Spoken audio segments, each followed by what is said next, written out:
I guess it is what today is, what the day is. 5th of January, 2022. First council, well, it's not the council meeting yet, it's our work session, January 5th, 2022. Time is about 5 after 5. I'd like to welcome everybody to our work session. Who do I turn the time over to? Oh, okay, Robert, take over. Okay. There we go.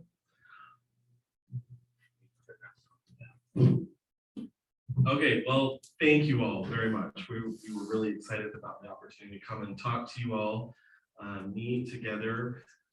I know that several council members have expressed the opportunity to have a work session, a kind of sit down thing, and we wanted to welcome that, especially given the chance that I'm still new. I'm still learning a lot of things that are going on, and really just wanted to take the opportunity to listen tonight. That's kind of our intent is, as staff, we just want to hear from you. We have a few questions, but we wanted to make sure to give everybody on the council an opportunity to speak and tell us about what your development goals are. Tell us about what you think is going well, what you'd like to see staff help with, stuff like that. So hopefully we can take that opportunity. We'll kind of do it facilitator style. Give everybody an opportunity to speak. I'll ask some follow-up questions if that's okay. My trusty compadres hopefully are taking good notes.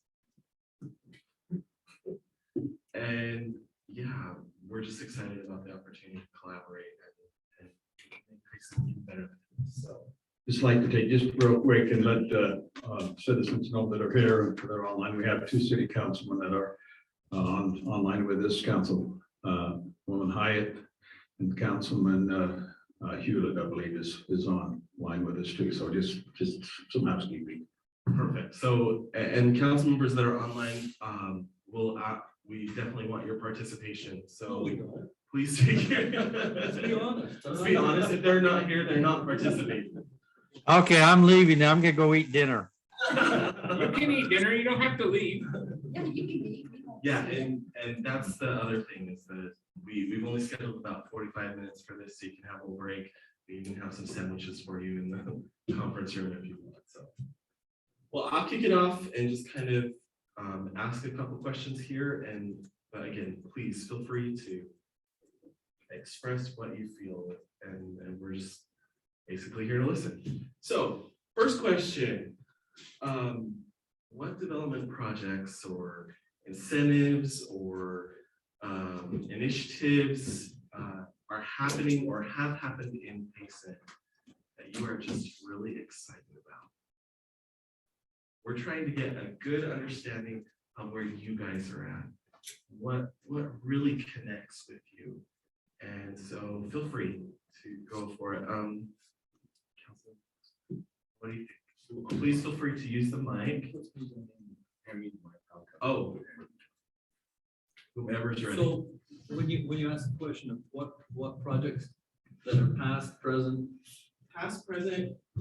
past, present, or in the works, or that you've heard about, or whatever, that you just feel connected to, or you feel like that is something really, really good for Payson.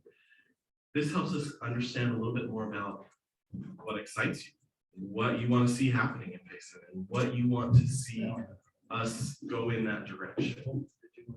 No, I was just gonna stall for you. okay, Okay. so I'm just gonna be just straightforward with this is all I can.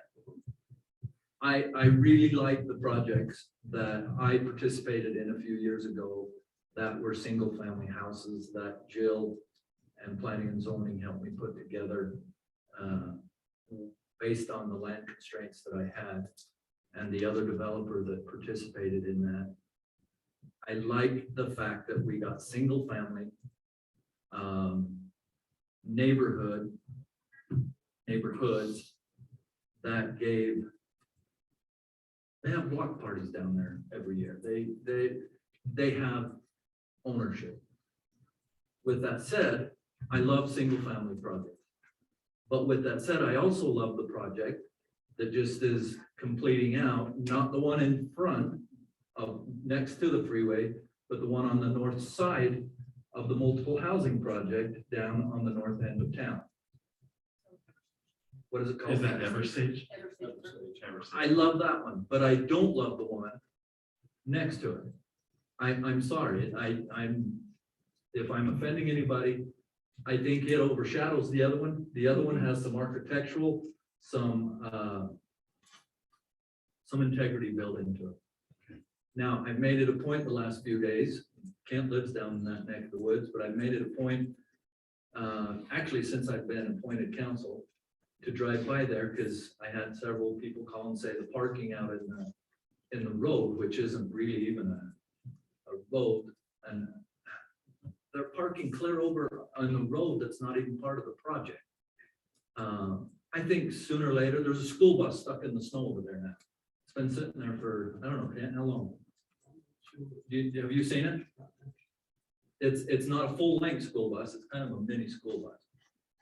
But that just irks my turkey in the sense that we make them build something with enough parking to stay on the project and not inhibit a street that's not even, in all honesty, it's a county street. I think we've adopted to a point. Yeah. But we've got to, so you want to know what irked me? Is that we need to, when we talk to developers and work with developers, they need to listen loud and clear that we can't have them spilling over into the parking where it's already restricted in the first place. Some little kid's gonna get hit and killed down there coming out of that trailer. I can chime in on that too. One of the things that we found out, and it was after the fact, and the financial setting of that particular, the Eversage, not the one to the east of it, but Eversage, which by and large, I believe is causing the problem. They charge extra for their spaces, and as you said, well, we make them do a certain amount of parking spaces and intend on making sure they don't spill over into that right of way that is a city road. And so that's a problem that we need to address for future projects, making sure that that is not the case. Whatever we need to do with ordinances or laws that govern what happens out on our streets. But that is causing a substantial problem there. That was an unintended, unseen thing before. That's awesome. Councilmember Roseberry, can I just follow up on one thing that you said? It was really interesting. You mentioned that the one project is built with integrity. Can you elaborate on that just a little?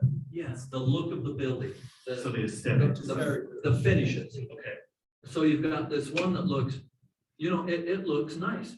And I think that's what we vision is we want, if we're gonna have multiple housing, which absolutely, I read the audit tonight and I see what single family homes have increased in Payson. That scared me to death. To go from 335 to 427, 437 in a year's time, 35% valuation increase. Multiple housing gotta be there for the kids that, and so multiple housing is not the necessary evil if we make it become aesthetically pleasing to the eye. The one in front of it, and Robert, if you haven't had the opportunity, I think everybody here knows what I'm talking about. Jill and I were actually talking about this. The one has nice pitch roof. It has some architectural design and stone. And the other one has like a 312 pitch roof on it. That looks like, we just decided we're gonna do California style flat roof so that we're gonna put a pitch on because we had to get the shingles to not leak. And somebody's gonna barbecue me when they get around this. But I mean, It's okay. you asked. And I No, I appreciate it. Right. And that's what this is for, right? Just to kind of get a better understanding. Councilmember. Well, as we're talking about multi-level housing, and I see a lot of our infill is being pushed to duplexes, and I don't love that. I like, if we've got neighborhoods that are still single family homes, let's try to infill on those single family homes.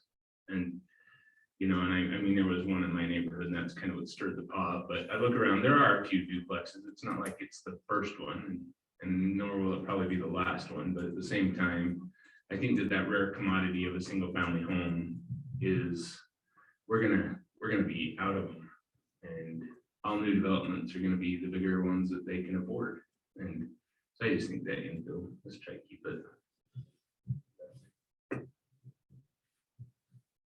And, you know, I totally agree with what has been said about multi-family homes. A duplex is a little bit different than the high density stuff that we've got. They don't belong in established, in my opinion, established neighborhoods. And the state is putting pressure on us to have multifamily because there is a housing shortage. We need to be cognizant of that, but we need to be able to put it in the right place. And to a certain extent, the state legislature, there are those that would like to take that authority from us and usurp it by the state, saying where we get to put multifamily homes. And so we need to be cognizant of that too. So if we don't pay attention to it, we will have some problems there. But I wholeheartedly agree that we put it in the right place. It saves ground too, and it saves money because of infrastructure needs that, you know, instead of urban sprawl, but it needs to be a good balance. Right. So Mayor, since you have the mic, how answer the original question of what makes you really excited? Well, there's a number of them. You know, the fact that the UVU is bought property in our city, and that it is tied to a new interchange that we are desperately, and I mean desperately, trying to get funded and get done sooner than later, because we realize that we have some problems on North Main. It's already at its failure point, and so we are trying to get the attention of the powers that be, and we've got a strategy to do that, and so we're working towards that. Very excited about MTech coming to our city as well. They're number one on the list for funding that the Higher Education Board has recommended to our legislature, and everything is pointing towards them being funded this year for their first building. So I'm extremely excited about that.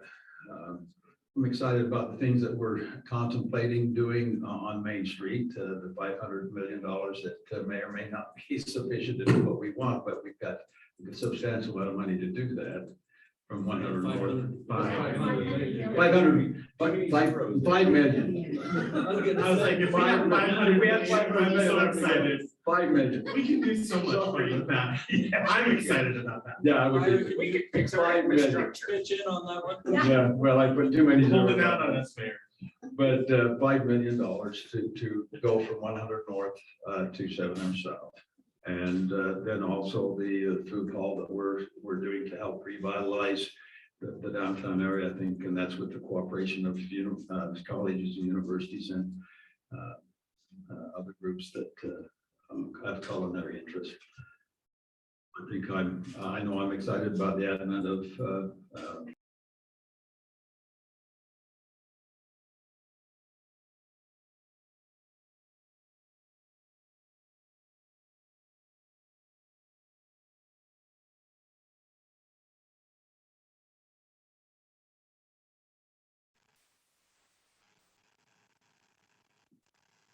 Kim, I lost the sound.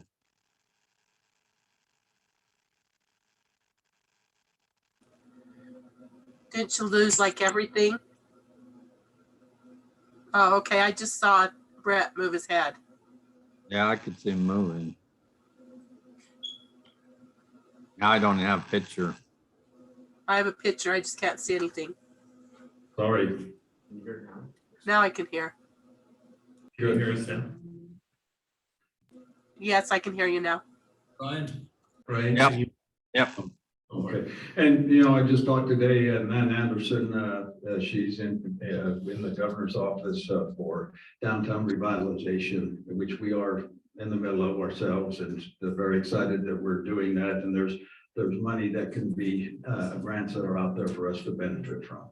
So I'm excited about some of those things. That's great. Linda, how about you take the mic for a minute? Got it. Brian, do you have some comments? Brian, Oh, yeah, I have comments when Linda can go ahead though. Go ahead. A lot of the things the mayor talked about are the same things I had is, MTech coming and having a maker space in MTech, I think would be really great. UVU purchasing the land, the downtown, the food hall, Jewish, are all, I'm just so excited about that. I've been working on that for like 20 years trying to get that done. So I'm really excited about that.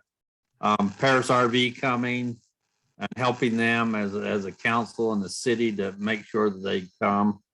And the gun range, if that happens, they're working on that. I think that'll be great for the city. And the business park, just that we're starting to get more businesses in the business park is starting to grow. And then just making sure that we have this new brand, that we work with the brand and make it what we want with our new branding. And going back to what Bob said about those the high density, I agree with him 100%.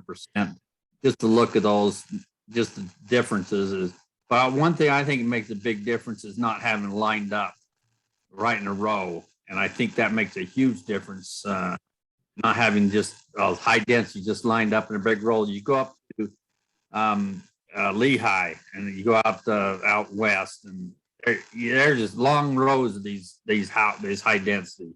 And it just looks so much better when they aren't in one big long row. Those kind of things I'm excited about. We have a lot of good things going on. Great. Maybe we'll, Linda and then Brett, and then Teresa, are you still with us? Yeah, I am. Okay, so maybe we'll hear from Linda and then Brett and then Teresa. I agree with what's been said, especially Bob.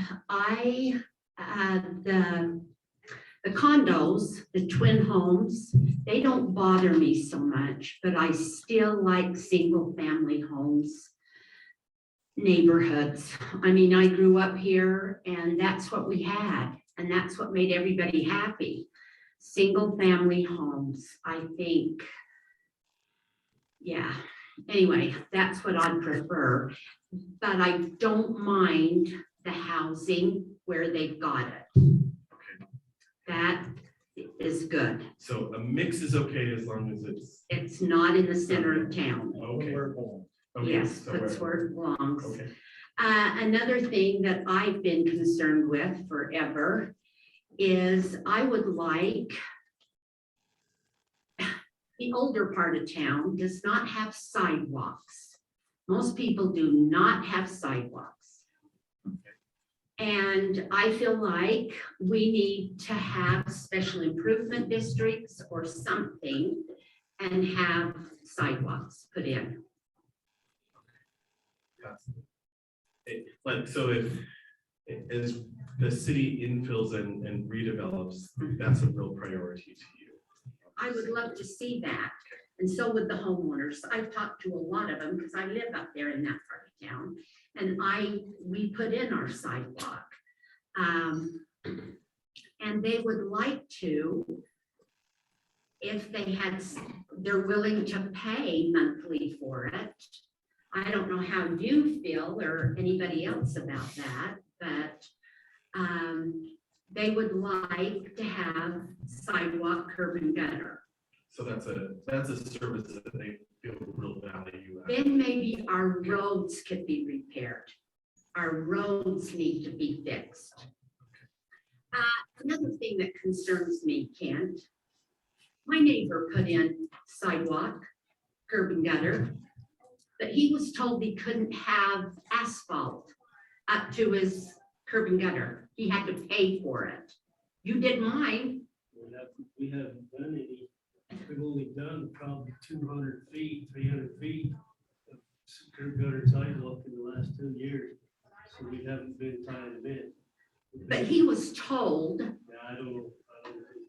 well, Yeah, we can. he was Let's look into told, that one. and he had to pay an extra $100. What was that for? Yeah, it was something, and I said I'd get that money back to him. There's a survey bond that they have to post, but as soon as it's put in, they get that. I Well, don't know what that's been. someone told him that in order to get the asphalt up to his curb and gutter, he would have to pay for it. And I said, David, I didn't pay for mine. So I would like to see that. I would like for the roads to be good and homes with curb gutter and sidewalk. Perfect. Same, anything. I live in an older part of town as well, and plowing sidewalks, well, I tried to plow a sidewalk, but I don't know that I ever found it under the dirt and the rocks and the rubbles, and just some of those older parts of town where the sidewalks are totally toast. I think we should try to get those into our budget to allocate a little bit of money annually that says, yeah, well, let's do a little bit. I know it's impossible to chew it all at once, but to bite off little areas here and there, especially around our elementary schools, kids can have that safe walking route. I know the one that's up, I mean, 4th East, it's 2.5 feet wide, and they're 4-inch upheavals all the way along it and stuff. And so, you know, I mean, we're all barking up the same tree that it's money and it takes time and it takes effort and things like that. But as I'm going around the corner with new sidewalk in the spring, I'm like, yeah, it'd be nice if it ran all the way down. But I'm super excited about the trail systems that we've got. I love what they've done up in Forbay. I mean, I hadn't been up there in years, but I've taken the time and gone. The new parking lot, I think, is a great asset to the city. That recreational aspect, the tie-in to the trail system that we worked so hard to finally get the land swap secured. I know that there's a few out there. I've started to work on one at Barnett and kind of moved away from it as it got expensive and other budgetary items came up, but I'd love to see that again, start pushing that way. Maybe just even if we start with some land acquisitions right there to get that one pushed through. And it doesn't go a whole lot of distance, but at the same time, it's that one little tiny spot that we're gonna have the same problem with later on. We found a homeowner that was a little bit willing to listen, wasn't super excited about it, but we could move that way and the district was willing to help. But just to try to get those trails in and around and everywhere. I know that's an added expense to developers, but Such a great benefit. it is a great benefit. And get us a dog park, right, Tyler?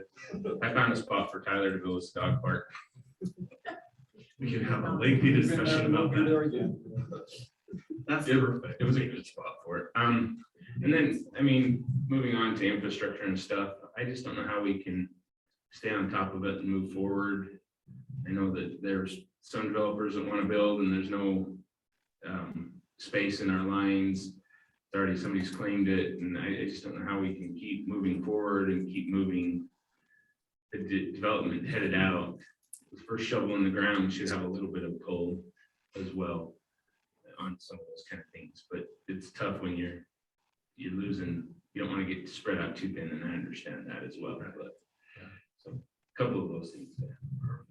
Yeah, and we actually have a couple of infrastructure questions a little bit later on that we'll get into a little bit more. So, but before that, Councilmember Hyatt, anything you want to say ditto to, or things that just stick out to you that are exciting that you see happening or have happened? Okay, so I talked to Jill about the trails up by Riley's. I guess there's some trails up there, but it doesn't go across the canal. And they were wondering if we were ever going to put a bridge over the canal so that they could go over the canal and continue with trails that are up there. I'm not sure where it's at. I just was told that the other day. And it's just, I guess it's just right there. It just needs to go over the canal. And then we need to check into that. And then I was wondering, out here coming out to West Mountain, have you seen, as you come out and it's on the north side of the road, like across from Intermountain Nutrition, little northeast. So somebody's bought that and they're putting lots of equipment in there. I know it's industrial, but are big trucks considered light industrial?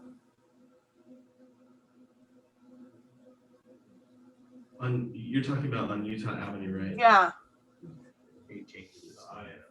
You have the IFA property or near there. Yeah, so the IFA.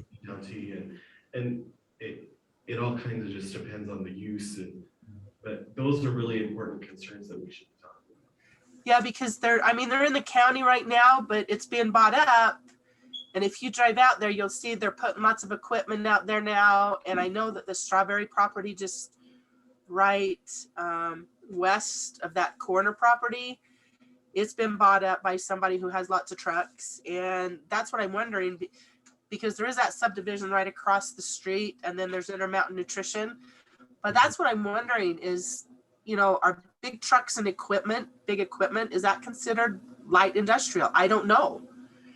Is that where we want it, right there on that turn? I mean, that's kind of a hairy turn anyway, but it is in the county, and I'm seeing people buy stuff up, and even before you come across the road, there's that one guy that he's bought right there before the railroad tracks, and he's got his equipment back in there too, because I think it's still the county. I just think it's something we need to look at, because if that's not what we want, even though it's still in the county, do we talk to the county about our plans, or do they just do what they want to do? I think it's a little bit of both, and that actually is a great segue into kind of the next thing that I wanted to talk about. And that is really, what vision do you have for our city? Like, what do you want to see? And now that we've had our general plan for about a year, it's been adopted,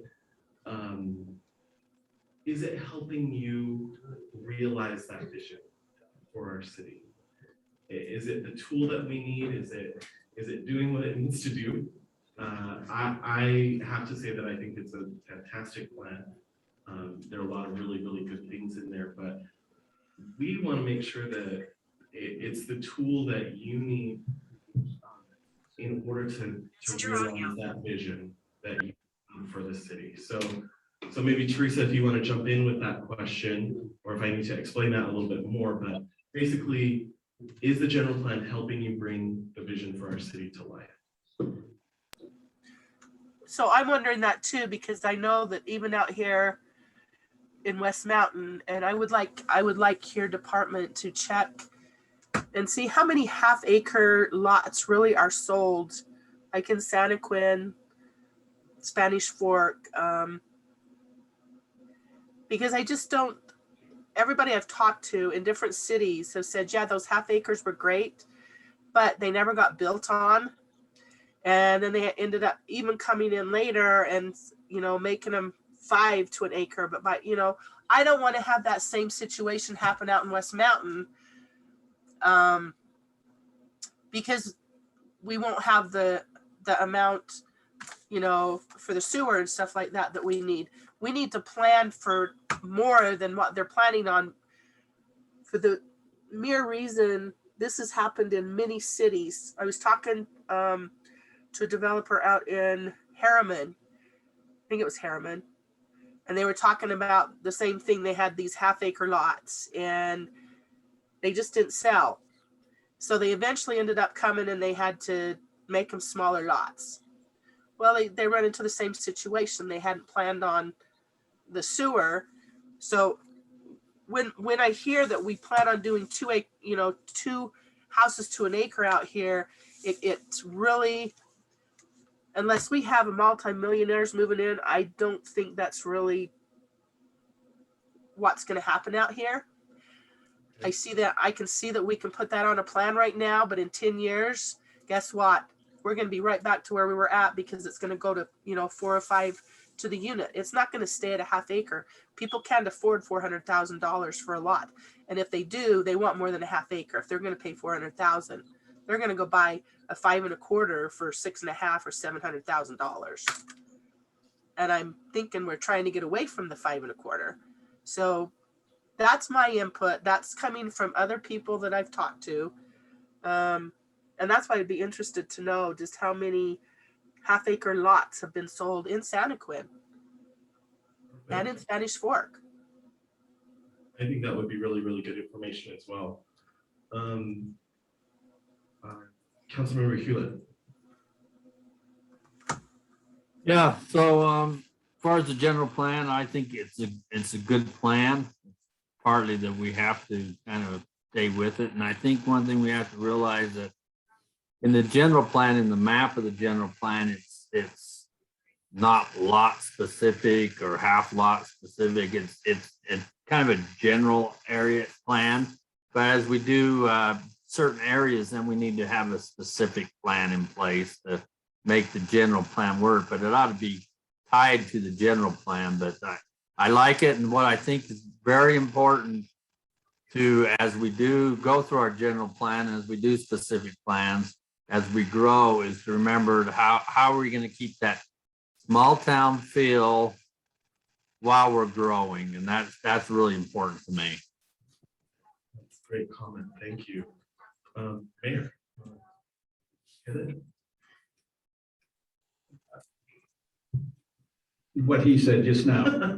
Okay, and it's okay to say ditto. It's very important to our, I think, our citizens. I know our citizens, we've had surveys done, and it's important to the city council that we maintain. We're gonna grow. There's no two ways that we're not gonna grow, but we need to do it in a way that encourages that small town feel.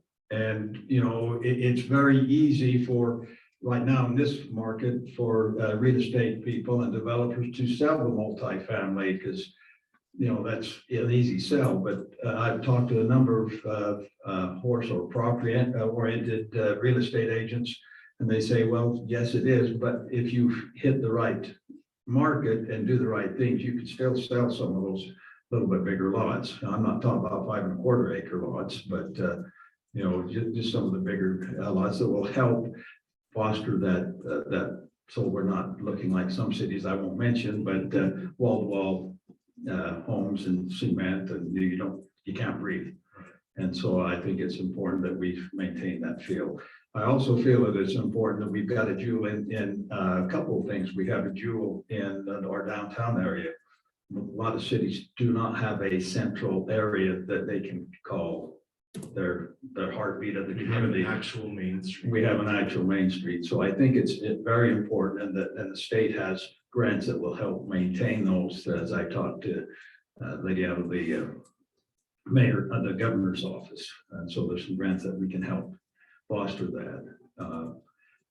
I think that as Council Gill said, and you guys, the professional may want to disagree somewhat, but I don't think we have to be careful of the changes we make in the general plan, so it's not a cascading effect, but it's not written in cement. There's some things, some wiggle rooms that we can do. I like the fact that we have some areas that of high density growth that are near the freeway, and there's some arteries, you know, the Red project up here at the Holdaway Farm, that 40 acres there that's currently under construction. That's where the new Nebo Beltway will come. So it's a collector road there. I think it's important that we have the high density, but not let it rule us.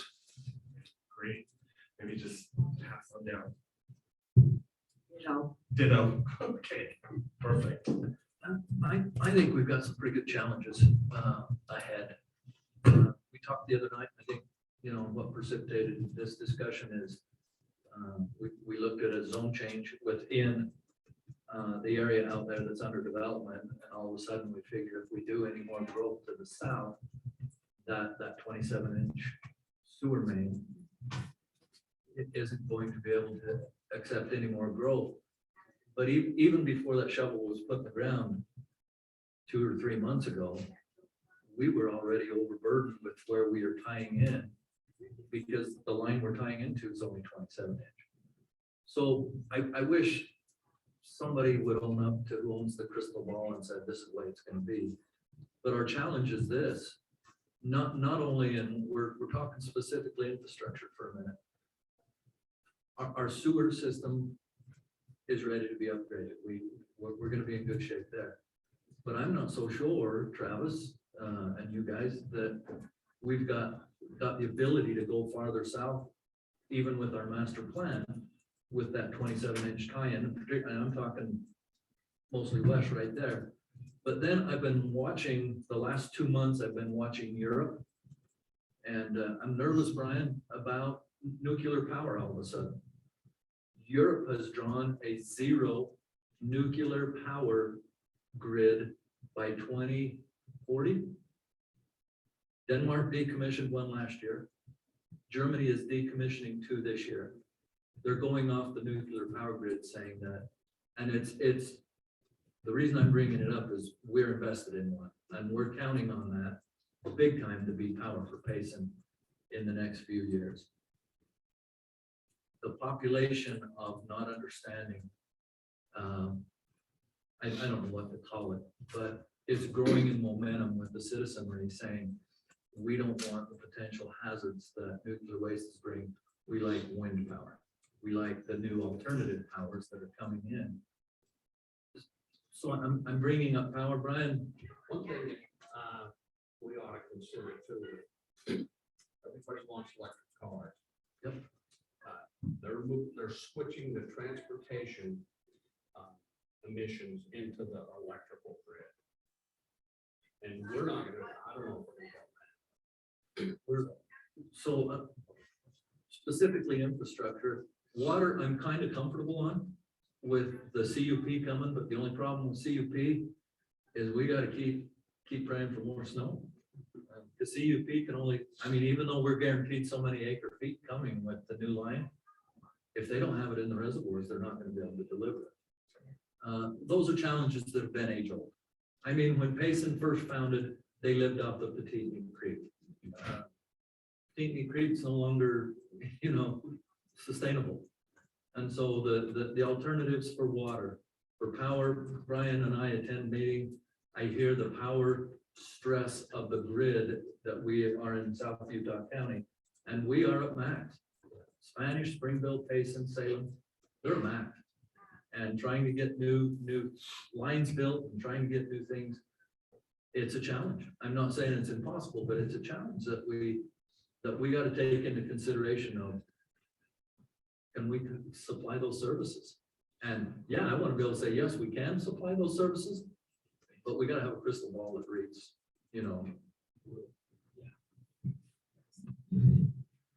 I did see that China actually has started the use of the very first modular small nuclear power facility within this week. So that's the ones we're invested in. So we'll see how that goes. Hopefully it works out well. And if all else fails, we can go back to burning coal, right? Yeah, right. To heat our houses. Where are we gonna get it? Yeah. There's still lots of it in the mountains. But IPP is at 30% of their stock supply. They are not even gonna run through April through June. They're gonna run at the bare minimum to save that coal reserve for the summer. Because there's no coal. No coal left, huh? They're supposed to get 30 trains, they're getting 4. Because they're shutting down coal mines because of Is there- the climate change. Right. Plus The coal's still there. They're just not pulling it out yet. And that's a different argument, but But I- had the beanie that had the little wind thing Yeah. on top of it. That's how we're gonna generate. more. we should put one of those on the top of our cars. We're gonna have wireless transmission. Yeah. That's all. Anything, well, we have about 5 minutes left, and I'll go over a little bit with you and just, you have a lot of staff behind you, in front of you right now. And we appreciate the opportunity to be here. Consider that you have 1 minute. In that 1 minute, what would you like to tell us? Anything that you want us to know, things that you want us to be aware of as we bring things to you, like what can we do to support you in your decision-making abilities? But take this opportunity to have 1 minute to just talk to your staff. Go. Let's try to streamline small subdivision processes without overlooking the essential elements of it at the same time. Okay, I'm gonna follow up with that one and say, what do you mean by streamline? Like, It's make it just- as quick as possible. Yeah, a little bit less painful. I just went through one. I just did a 3-lot subdivision, and there was a lot of stuff. I says, well, why are we doing this? Why, all of this stuff should come in with these other drawings and other plans and things of that nature. But at the same time, one 3-lot subdivision directly to the east of me circumvented all of those, and now we can see all those problems. And so it's like, how do we get both of them covered and still making it a little bit easier, which there's no crystal ball. I've been through the process and I don't know how to advise you because I was fully involved with both of them and it's not an easy process. And I mean, when you're doing 500 lots, it doesn't seem like a lot, but when it's 3, it felt like a lot. Go this way, okay, I'll go. All right, one thing I forgot to say that I was excited about is we hung Adventure on last year, but Payson's a home to Adventure. To be grateful and excited about the opportunities that we've got, new ball fields with the bike. I mean, they canceled it again this year, but those things that bring community together, those ball fields for years to come, they're being used. They're gonna be overran, they're gonna be used. So I love that concept. If I was, if I was to tell you one thing that really I would like everybody to hear is we need to hang a sign on Payson that says we're open for business. We're welcoming with a smile. You meet our ordinances. You don't meet our ordinances, you're gonna be a while. But I want us to be, and I think we have been. But more than ever, the growth is coming this way.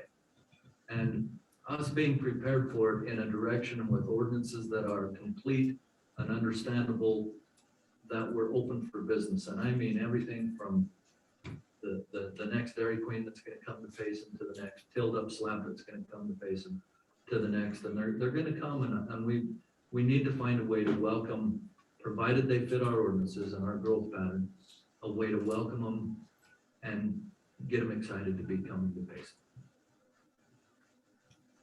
Thing that I'm always asked about is, are there any restaurants? We're tired of going to Spanish Fort to go out to eat. Why can't we have some in Payson?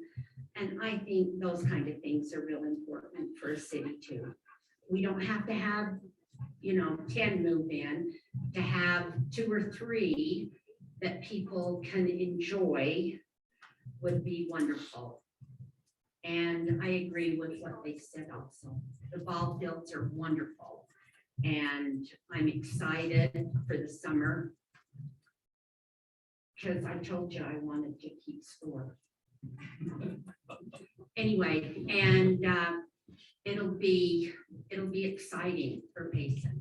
Spanish Fork, I've had friends over there that have said, I wish our ball fields were central located like yours are. It'd make it a lot easier for a lot of us, so. I echo everything that's been said so far.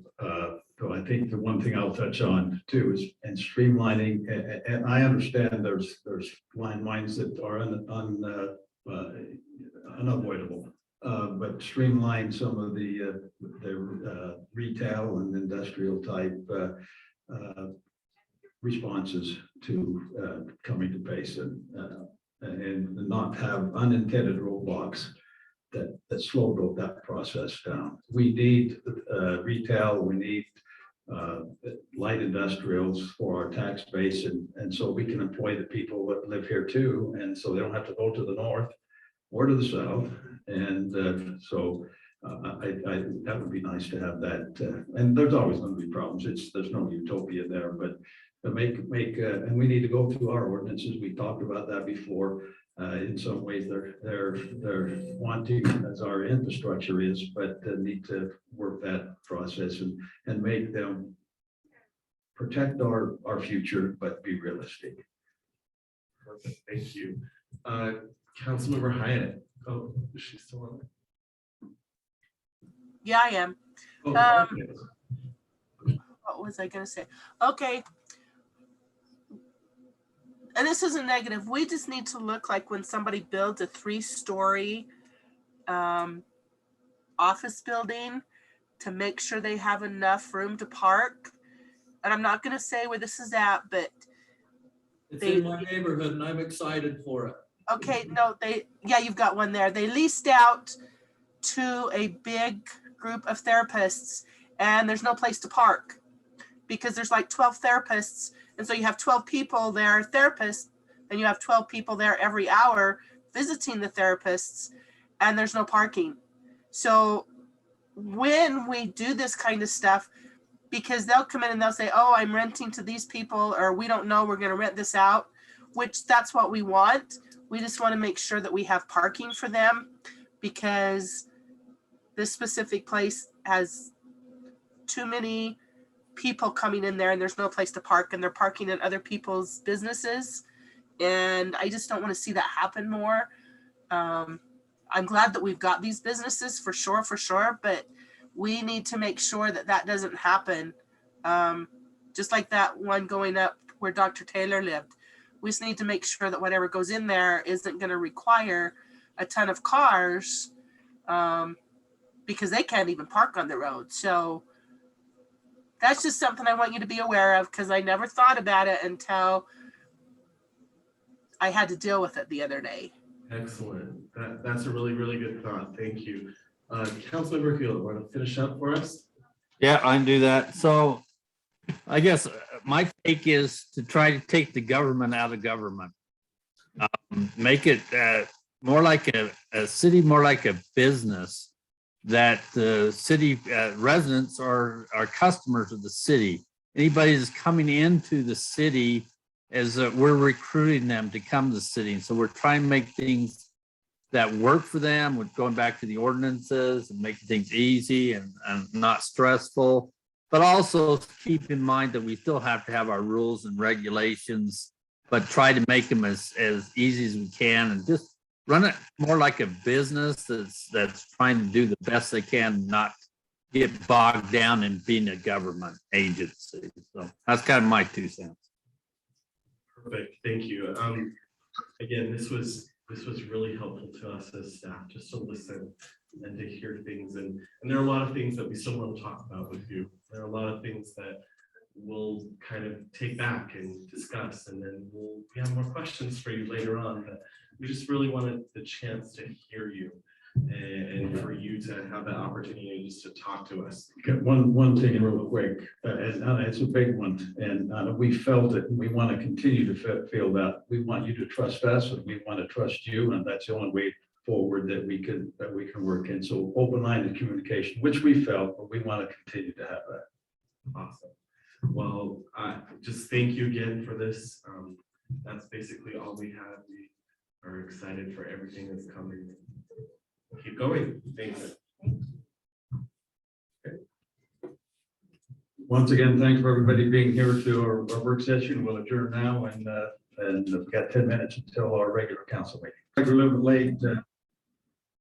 Thank you, everyone, for being here, and we have some online. Thank you for being part of our city council meeting for January 5th.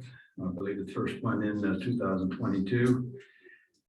So welcome all here. It's almost 5 after 6. We've already had a work session that went from about 5 o'clock till 1:45 or 10 to 6. So we thank all those that were participating in that, and the citizens that attended.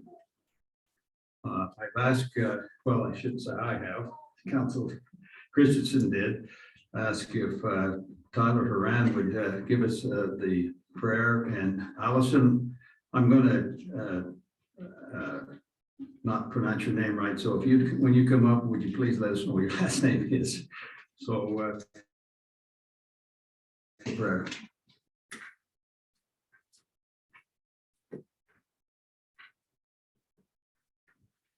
Father in heaven, we're grateful that we can all be gathered today for this Payson City Council meeting, and we ask that we'll be able to have a good meeting here today, and we're grateful for all the moisture that we've been receiving, and pray that that continues, and pray that the council will be inspired to do the things that are best for the citizens of the city, and we ask these things in the name of Jesus Christ. Amen. Amen. Thank you.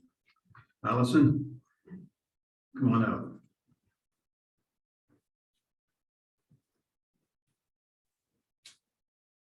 Just step over there to that mic if you would. And please let us know your last name. Say it again. Okay.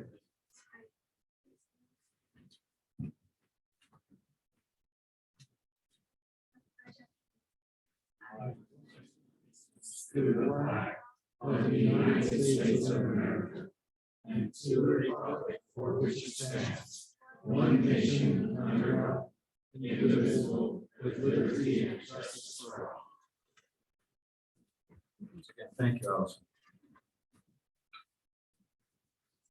Okay, well, as I mentioned, we had a work session, our planning supervisor, Robert Mills, was vocal in that, so we appreciate that.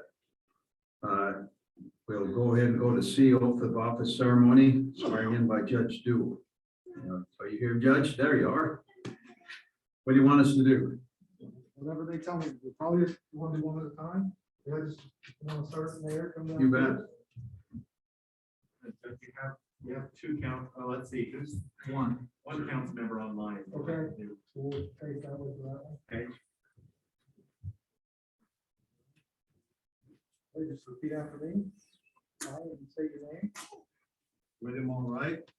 Do solemnly swear or affirm Do solemnly swear or affirm that I will support, obey, and defend that I will support, obey, and defend the Constitution of the United States of America, the Constitution of the United States of America, the Constitution of the State of Utah, the Constitution of the State of Utah, and the laws and ordinances of Payson City. and the laws and ordinances of Payson City. And that I will discharge the duties of my office That I will discharge the duties of my office with fidelity. with fidelity. Thank you.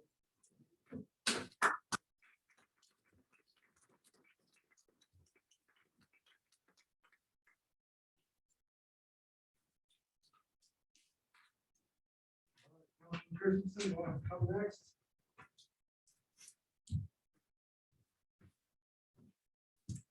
You got for me.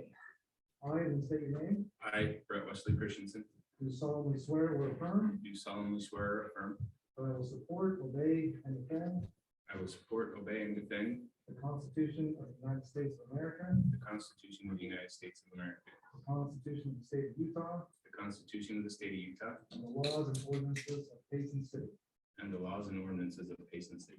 And that I will discharge the duties of my office And I will discharge the duty of my office with fidelity. with fidelity.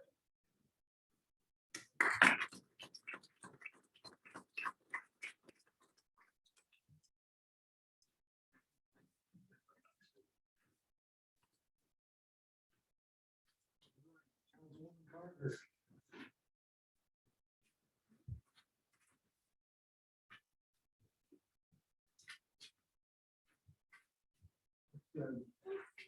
This is yours, unless I left. Linda didn't run. Oh, so we don't need to do. We don't need to do it. I'm not saying You're you're already already in. No, just when you're elected. All right, Councilman Crow's got it. That's the next. The only one that doesn't. That's good. All right, you got me. I, and say your name, I, Robert J. Probscott, do solemnly swear or affirm do solemnly swear or affirm that I will support, obey, and defend that I will support, obey, and defend the Constitution of the United States of America, the Constitution of the United States of America, the Constitution of the State of Utah, the Constitution of the State of Utah, and the laws and ordinances of Payson City. and the laws and ordinances of Payson City, And that I will discharge the duties of my office and that I will discharge the duties of my office with fidelity. with fidelity.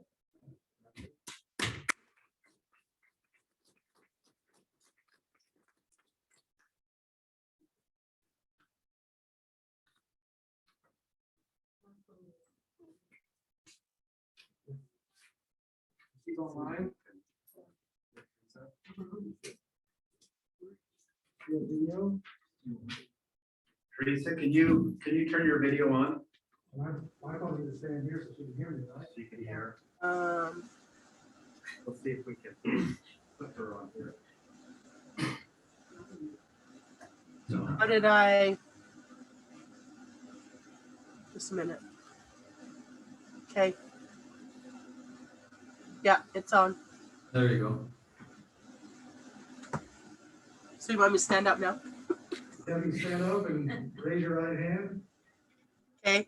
All right, just repeat after me. I, and then repeat your name, I, Teresa Hyatt, do solemnly swear or affirm do solemnly swear or affirm that I will support, obey, and defend that I will support, obey, and defend the Constitution of the United States of America, the Constitution of the United States of America, the Constitution of the State of Utah, the Constitution of the State of Utah, and the laws and ordinances of Payson City, and the laws and ordinances of Payson City, and that I will discharge the duties of my office and that I will discharge with duties of my office with fidelity.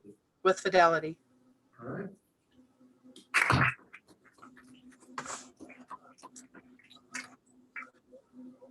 And Teresa, we'll have you come in and sign that, or we can get it to you to sign. Okay, sounds good. Okay, thank you. I believe that it takes care of it. I personally would like to thank all those that I represent in Payson for giving me another chance to represent you as mayor. It's an honor and a privilege for me to be able to do that. If there are other council that would like to take that opportunity, please do so. Council Christensen, would you like to say a few words? Yeah, I just like to say thanks to all of our public works and parks department and everybody that's got out and plowed sidewalks and roads and cleared the snow out as the best that they could.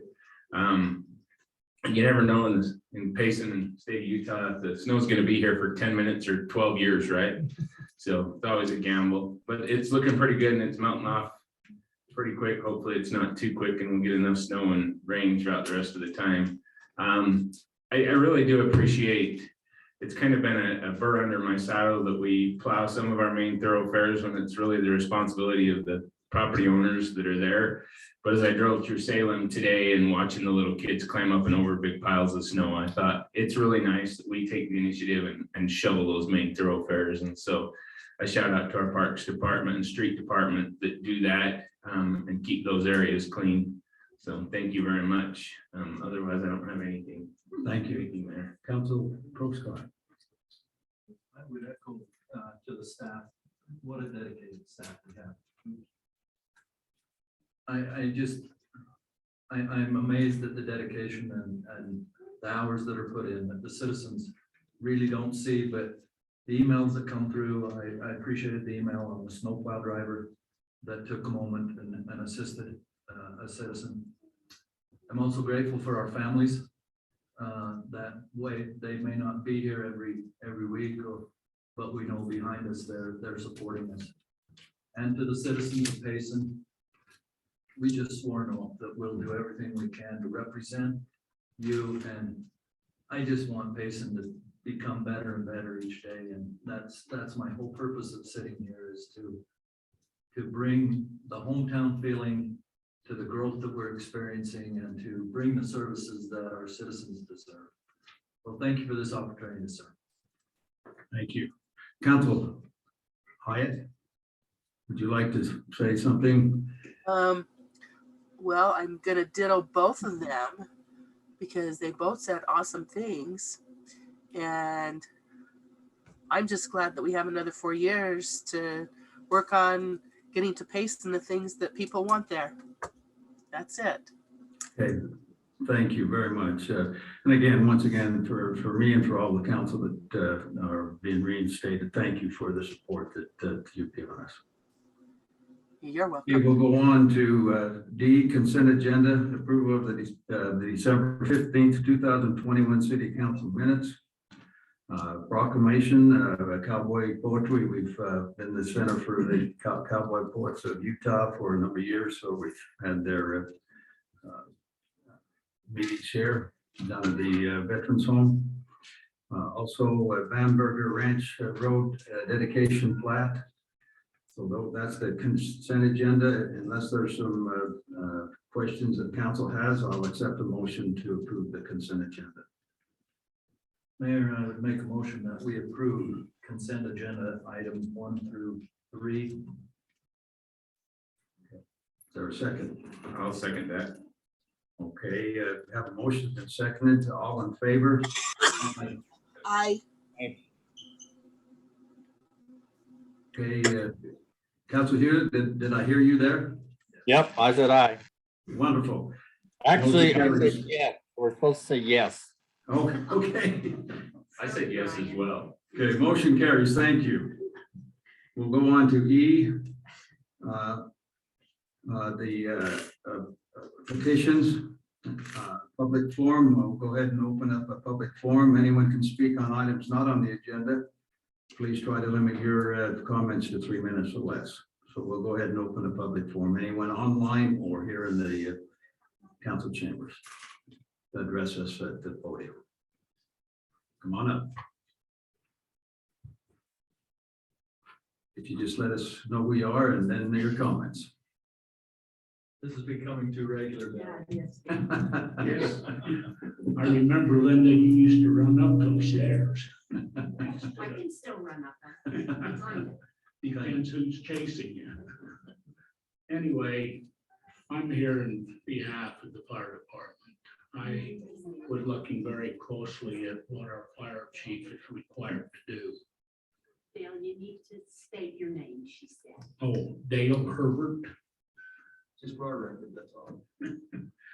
Anyway, I don't know if the city council really knows what the fire chief has to do, not only in the city, but in the county and in the state. I was fire chief for 10 years, fire district president for 2. And I feel like that we really are overburdening our fire chief. Do any of you have any idea what he really has to do? I keep pretty close tapped on him. He's a pretty dangerous guy, so I gotta watch him. I've got a pager, so, and I go to a lot of those things, not in that, I'm joking there. But I know the council does, they've expressed it many times. I was with the ambulance for years, I was in the fire department out at Geneva Steel. I think I have a basic understanding of what he does, and we appreciate him very much. The thing that I've noticed is that the inspections that is required by the state that he does on every business once a year. And that business includes daycare, up to selling lollipops or doing income tax in your home. As long as you claim there's a business, he's supposed to inspect it. That's a lot of businesses here for one man to do, plus do his job. I would suggest maybe that the city council consider either hiring another part-time individual to help him out in those inspections and see if we can get them done and satisfied the state, because if something happens and they haven't been inspected, it could come back on the city. That's what I would like to state for tonight, and be mindful that we still need the new fire station. And we've got plans for that. It's not funded currently, but we have plans. Yeah, he told me that the money would be discussed later this month. Thank you. Thank you very much for your comments. And we do support our fire department. We're open, as the chief knows, to bring things that he needs to us, and we'll do our best to fund it. Anyone else? Not seeing anyone here. Is there anybody online, Kim? Nobody online. Okay. We'll go ahead and close the public forum. We'll move on to some staff reports. If there's anyone from the staff that would like to address this, we'll listen. I knew you were going to get up today. Yep. Mayor and council, we're excited to have our next event, which is this Saturday at 6:30 at the high school. And so we are excited to honor Casey Field. We are so proud of him. He just won his 6th national world title bareback riding. So we're excited to have him be a part of our community, and you know, with him graduating from Payson High School. As I was going in to talk to some of the student body and student body officers today, it's been fun watching them work on that wall in the main hall. and, you know, seeing those prominent people that have graduated from Payson High School, and Casey is one of those, of course. So he'll be speaking to us this Saturday at 6:30. So please come, please tell all your friends. I would love Casey to be there and see hundreds of people and not just 12. So as a community, I hope you can support him. And his older brother Shad will be talking to. He's a wonderful motivational speaker. So he's gone through some personal trials of his own. He's a pilot, and him and his family were in a plane crash. And so we're going to hear about him and his trials and how he overcame those. And so it's really going to be a powerful, moving event on Saturday. And then we are fortunate enough to have our mayor, the Frontier Marshals, sing, and then also Saddle Strings will be singing after. So it's going to be a very uplifting evening, and I think I hope to see each one of you there. So, do you have any questions? Questions? 6:30. 6:30. Yep, 6:30. They'll be signing autographs. So, and our program will start at 7. Yep. Thank you, Janine. They do have some moving information for us and for the young men and women in our community and surrounding. And so would invite everyone to come. Any other staff?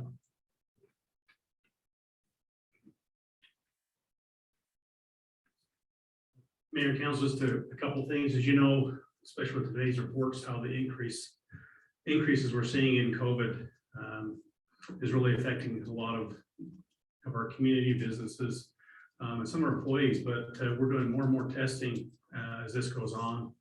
And today was the highest number by 1.5 times we've ever had in a single day for people being positive with COVID. So it's a real thing we're all dealing with. So it's always a challenge. Also, we just finished up with a certification test for our firefighters with apparatus driver operator for pumpers. It's a state certification. And now we're just starting on an aerial class, which will take a couple of months. It'll be another certification some of our people can go through and do to help bolster their skills and help, especially the newer firefighters we have, to get them up to speed on truck operations and pumping and how to maintenance and repair and all that kind of stuff. So things are going good, but staying really busy. So it keeps increasing. Last year, call volume, we're up over 200 from the year before. So just keeps getting busier and busier. So Scott, how many of the firefighters were certified? So in the last class, we did 15. And then this class, there will be another, we have 15. So we have some that have gone through it already and some that need to have both. So it's pretty. How many firefighters do we have? In the fire division, we have 30, and the medical is 35. Okay. Thank you.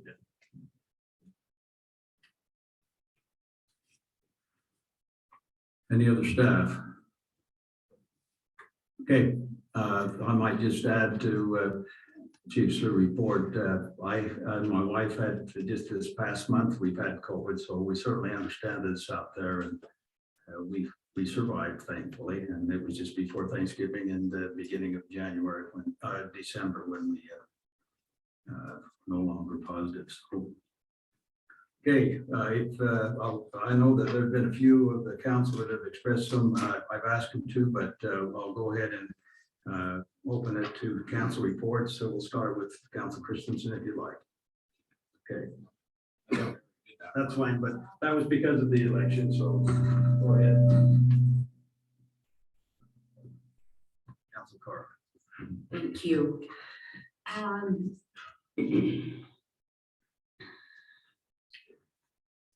I am so thankful to all the employees of the city for all that they do. When we talk about Payson City, I mean, I've lived here, I'm not telling you how many years, but my whole life. 23. Yeah, thank you, Robert. I am older than Bill. but I still have my hair. And that's a plus. But anyway, I think about how Payson was, the town that I grew up in. And we all say we don't want to lose that small town feel, but we know that that's what's going to happen. People are coming here because they've heard of so many good things. And I am just so thankful for all the citizens of Payson. There's several that I would like to slap till they're silly, but other than that, I think everybody does such a great job, and I appreciate everything that is done for all of you folks. Thank you. I add something to, What Council Carter said, it is going to be a chore to keep that hometown feel. It is up to each and every one of us to do that, in addition to the mayor and the city council and the planning department. It's a really chore, but I think we can make it a great place, a greater place to live than it already is. So, okay, Council Post. Okay, Council here, do you have anything else you'd like to say? Yeah. So, a couple of things. One is just again, congratulations to those who are sworn in today, and it'll be great to have you for another 4 years. Just those that are plowing our roads, thank you so much. It's been at my house this year, I've already had 4 feet of snow, so I've had a lot of snow in Payson. And it's been on Facebook, it's been interesting to see that I've seen 1 or 2 people complain about their roads getting plowed or something with the plowing. And there's been like 30 or 40 people that jump on their backs and say, you know, don't worry about it. They're doing a great job. So the citizens are stepping up and supporting our people that are plowing the roads. Last thing I have is just Payson has a new website that's up now. If you go to paysonutah.org, and it's a great website. It looks good. There's still more stuff we need to put in it, but it's got a calendar there. So if you forgot what Janine said about time and place for the hometown heroes, it's on that calendar. So we're going to have lots of stuff on this website, and it's just going to be great for Payson to have this new website. That's all I have, Mayor. Thank you, Councilor Hewlett. Did I miss anybody? Teresa, would you like to address us? Nope, I pretty much said what I said. Okay, Okay. I just wanted to give you another chance if you needed it. Thank you. Okay, so we'll go on to CTC, the Mayor's Youth Recognition Award. Kim, we'll go ahead and do that.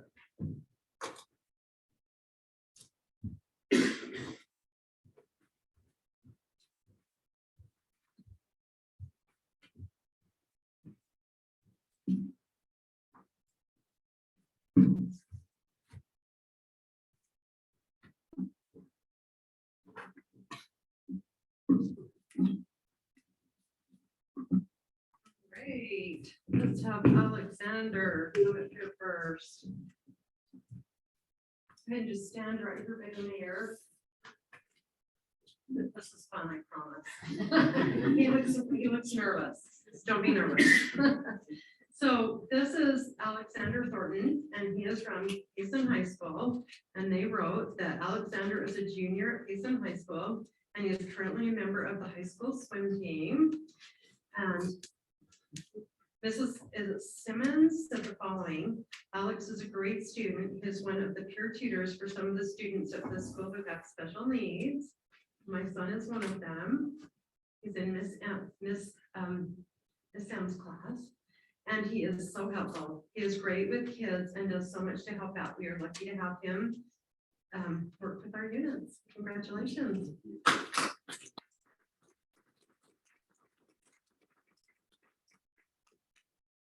You stay there for a moment.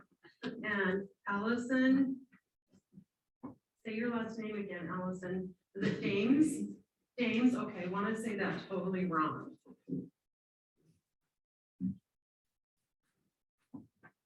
So Allison is from Payson Junior High. And they had to say that Allison is a wonderful young woman.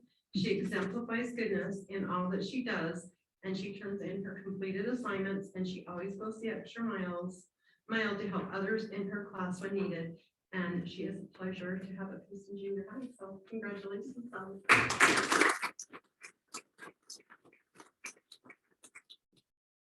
last but not least, Sydney, come on up here. This is Sydney Stevenson, and when her name came across my computer as being nominated, stand right up there. I was like, there's no way she's this old, because I lived in her neighborhood and seriously, I thought she was still like 5. But obviously she's in junior high now and they love her. So I'm just gonna read some of the high points. So it says Sydney is amazing. She's respectful, responsible, and hardworking. She understands the material very well and is always willing to help other students make sense of it. And I think if there's one theme that I see as students are nominated for this, it's always that these kids are willing to help other kids in school. And so I really like that. So Mrs. Claybaugh said that Sydney stood out from the beginning of the school year as being a great leader for her leadership and service class. Mr. Cope said, I have had the pleasure of being Sydney Stevenson's teacher and working with her on student council. She has many admirable characteristics that make her a great student leader and an all-around good person. Sydney is self-motivated and driven. She's reliable and hardworking. And they said that Sydney is exactly the type of student that we like to have at our junior high. So congratulations.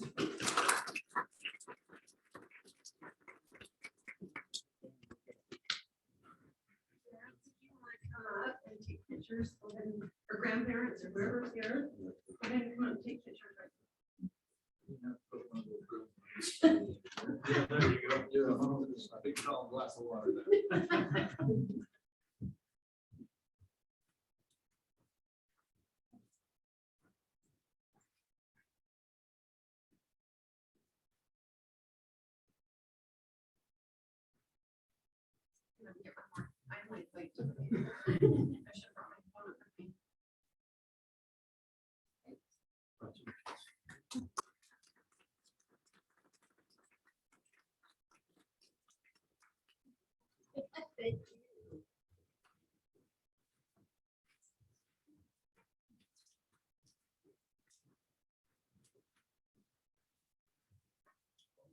Tomorrow's mayor and council members. Exactly. It's always a highlight for me to be associated with that. I'm sure the council as well. Okay. Go on to number 4. Is Thor? Thor, you here? I don't see whether Thor's here or not. If Thor's not here, he wasn't going to be able to be here till 6:30. But when he comes, council, if it's okay, I can deviate. We'll take care of that when he gets here. Okay. Okay.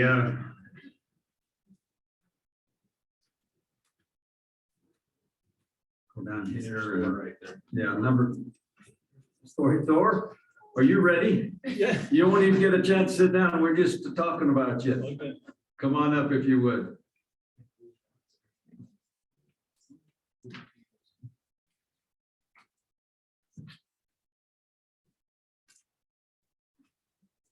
From the fire into the flame. We're just saving you having to listen to the audit report. Thanks for being here, Phil. So this is to Jim Roland for Business of the Month. And one thing about Jim is known him for a couple of months now, and one word would come to mind is he's a real giver. So the export from Florida, we're glad to have him. But Halo Branded Solutions is a national organization and ranked as largest distributor of promotional products, awards, and recognition solutions in uniform programs in the country.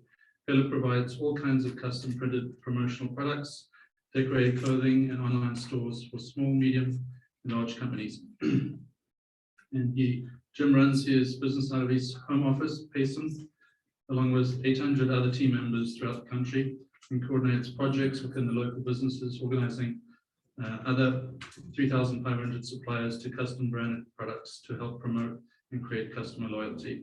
As an independent contractor, Jim's mission is to help the local businesses advertise and promote their companies using commercial products. For more than 25 years, Jim has developed the skills and connections to provide the best quality custom printed products and to get them delivered on time. His passion is to serve and exceed expectations, has proved this to be a winning formula in helping companies promote themselves and increase profits. Jim is dedicated to being an asset in our community and strives to offer outstanding business practices, strong customer service, and help any way he can and help grow our local community.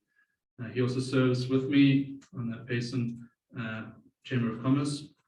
And as I said before, he's a real giver, and we'd like to congratulate him for Business of the Month. Jim, would you like to come up, please?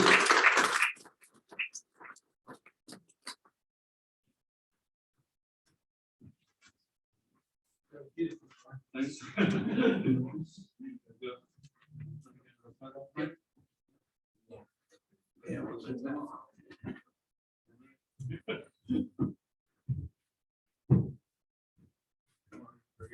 guys stand.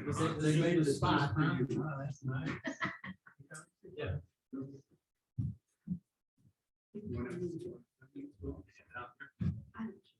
Just somewhere.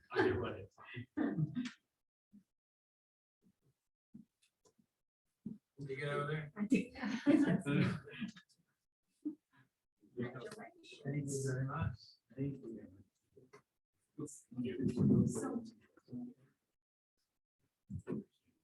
It sounds like the fire marshal is coming right home, huh? He's welcome anytime. I want to come.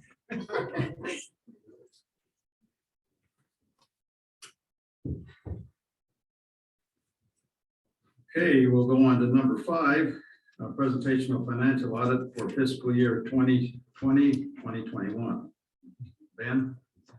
Mayor, while Ben's coming up, I know it's the most exciting part. You heard from Brett, so we can get a picture afterwards if you want.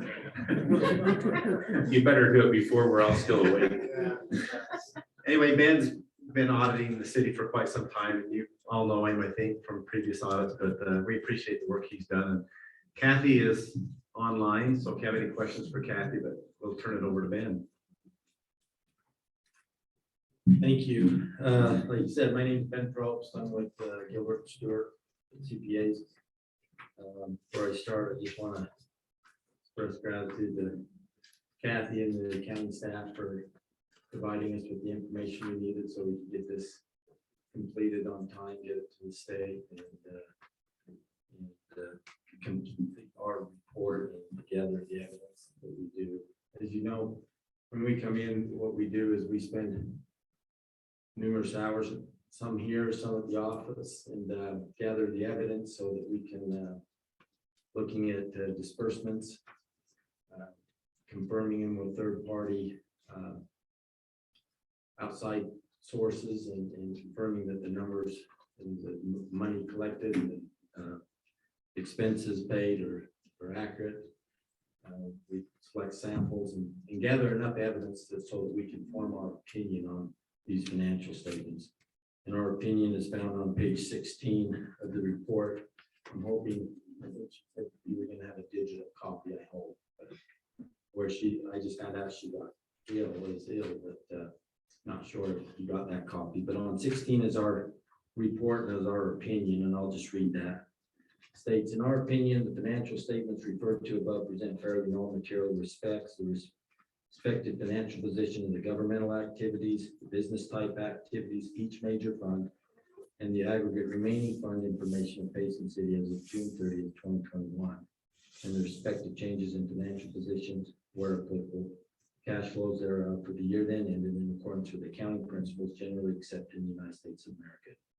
Basically, this is an unmodified opinion, best you can get with the way the financials are prepared, and their, in our opinion, is appropriate as we went through it. So before I go on any further, we also have a letter of communications, which I'm sure she didn't get to you, so I can give that to you now. that's where if we have findings, issues like that, it's come to your attention.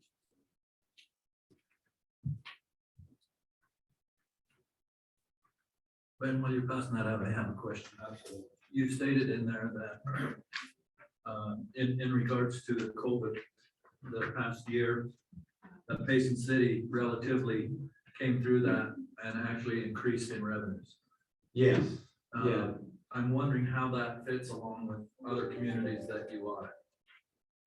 Yeah, they've all received, a lot of them received a lot of COVID money from the federal grant. Some of it was received in the prior year in June 30th, 20 year, we audited.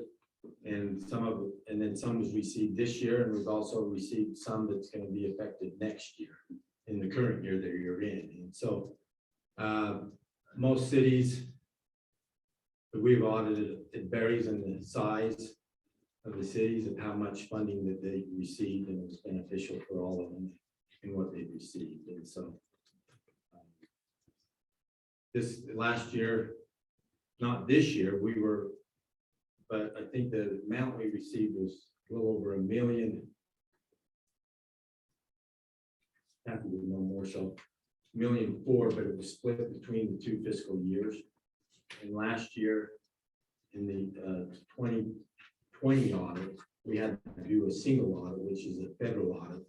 This year, we were under the threshold of $750,000 of federal money, and so we didn't have to do a single audit. However, we received more funding in July of this year, which will probably require to do a single audit, as the feds call it. It's a federal audit, but we have to look at specific guidelines, make sure the money is spent appropriate, and that's something that we'll do next year on that money received. So I don't know if that answers your question. Is that Kind of. I mean, let me jump to another one. I don't want to belong this. You mentioned in several areas the park tax that we utilize. And currently we're capturing 1/10 of 1% that we utilize for that. Is there a limit on that? Meaning, is there a threshold or a ceiling? Could we, my question is, my mind is turning. When we had a work session last year, we had all sorts of ideas. Are you wondering if you can increase that? That's what I'm wondering without saying it. As far as the state. I think you're at the max. Yeah, we're at the max. Yeah. Are we at the max? Yeah. Yes. Because the state sets that limit of what you can do. I knew there was a ceiling, but I didn't know whether we were there. Right. It's not too much of an intrusive tax, and there's a lot of good that comes from it. Just trying to find more money for Yes, downtown, absolutely. Brian. I agree. And it turns around and benefits the community. Yes. And Totally benefits the Yeah. community. and as I see with that, probably same here as in other cities throughout that assess that it's not just the community that pays into that. It's also, you got people that come here from outside of Payson that shops at the major distribution that helps provide that. One thing that will help with that park tax, it's a set number, it's a set percentage, but as you get more like Paris RV is As we increase revenue. You'll get more of that. Yeah. The percentage is the same. Okay. Yes. When do we have to renew that? Is there a time frame we have to renew it? It's every 10 years. It's every 10. We have to go back to a vote of the people.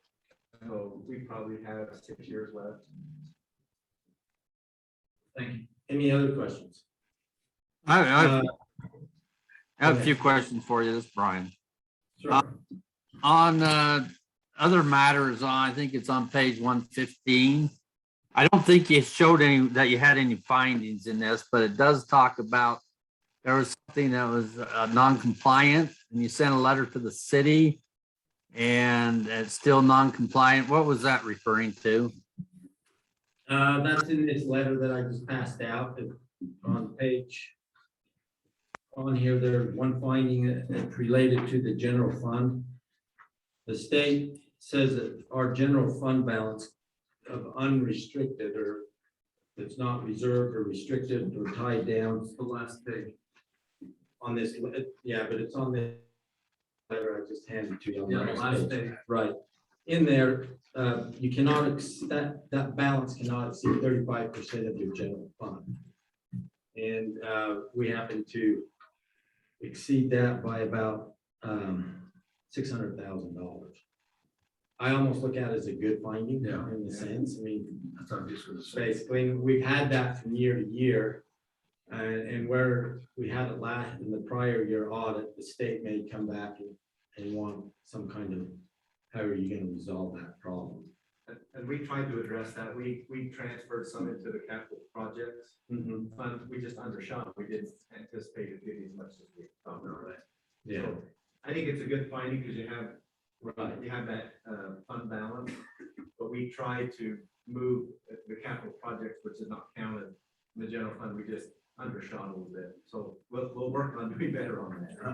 I know there was some impetus to maybe increase the amount the cities could do there, and, you know, like, until that happens, we gotta make Well, sure. it used to be 25. They did increase it, so Did. we're lucky they Yeah. did. It went from 25 to 30. 35. Yeah. Oh, good. And we Still a good finding. And I think part of it may happen is because of the COVID money too. I mean, all of a sudden, everybody's revenue jumped up above what they had budgeted, and so they weren't able to spend it fast enough, so. That's one reason. Oh, trust me, we can. I just think we need to be responsible with it, not squander. Sometimes it takes a little while to do that. Yes, yeah, exactly. Any other questions? Yeah, I have a few more questions for you. On page 85 and 86, talks about our roads. And that it says the city wants to have 50% of our roads at least have, let's see, where 50% of our roads will have a remaining service life of 9 years or better. And right now, if you look at your graph, we have 55% that are less than that. And so it's getting better. If you look on the next page, 86, we've gotten a little bit better, but I think that's something we still need to work on. When 55% of roads have less than 8-year life, and 42% of those are from 0 to 6 years. So something I think we need to work on. The other thing is on page 32, just a little on your graph. One of your items doesn't show what it's for. It just says charges for, it doesn't show what for and the percent. So you might want to fix that. Okay, that would be, let's look at that quick. I think that should be charges for services. Okay, anyway. Yeah. And the last thing is just our sales tax went up 18%. It was a great year for the city. So, and thanks for the audit. You do a great job every year. And thanks, Kathy, for your hard work. Thank you. Yes. One comment I'd like to make in conjunction with Council Hewlett. I know I've talked to Ken Feldman. He's got a schedule that he's trying to keep to make sure our roads are appropriately addressed maintenance wise too. So. Right, when we get that report too, we gotta look at that. Okay, well, thank you. No other questions? That's our report to you. Appreciate the opportunity. Thanks for all your hard work, and look forward to the future. Okay, thank you.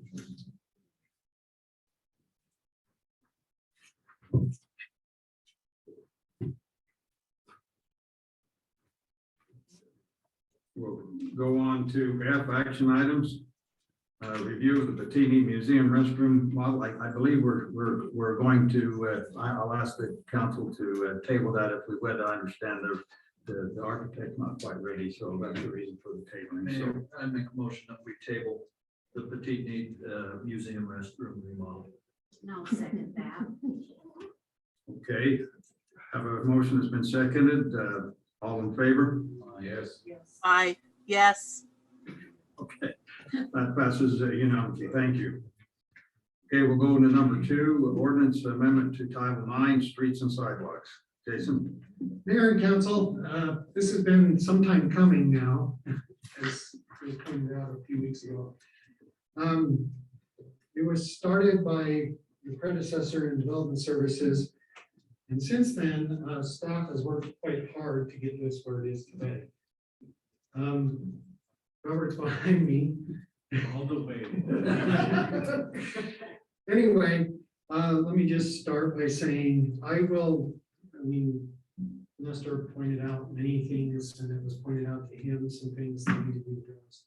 Those have now been addressed. So if you've all had a chance to review it, I will point out some highlights of it. If you have any suggestions or any possible changes, we tried to go on what was given to us, the information that was given to us fairly recently. And so with that, let me just start. Title IX, just simply, the only change to that is a new section.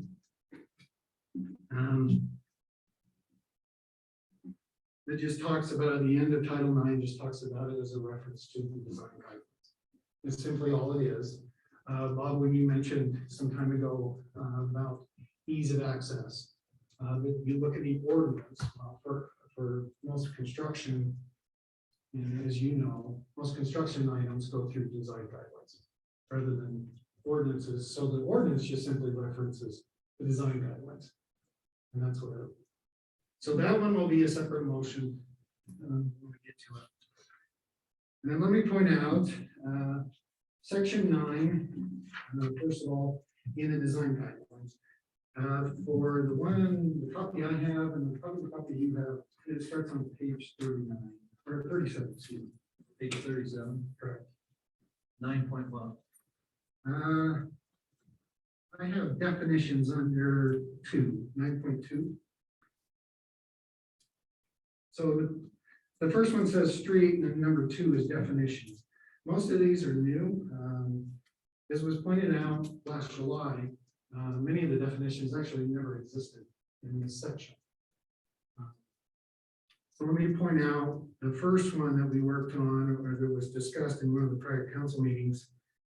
The definition of an alley means a private right of way that is primarily designed to serve as an access to a garage from the rear or side of those properties whose principal frontage is on a public street. That's that one. And then there was also some discussion about what a driveway was. So that was added. Driveway means an access constructed within an adjoining road and an adjoining roadway, private or public street, connecting the roadway with the adjacent property and intended to be used in such a way that the access into the adjacent property will be complete and will not cause the blocking of any sidewalk, border area, or roadway. In other words, to access a driveway, you would cross what would be known as the public sidewalk. That's the idea of that one. Then the next one you see in there is infill development. We didn't have a definition for this. This was in a code, but we just didn't have a definition of what it was. Infill development simply means the development of a vacant or partially developed parcel which are surrounded or in close proximity to areas that are substantially or fully developed and are no larger than an acre and a half. Any infill development shall have pedestrian access to a public sidewalk. Reason for that is you may have noticed in some of them, infill lots, there may not be access to the public sidewalk on the public street, except for just driving down basically what would be a drive aisle or driveway.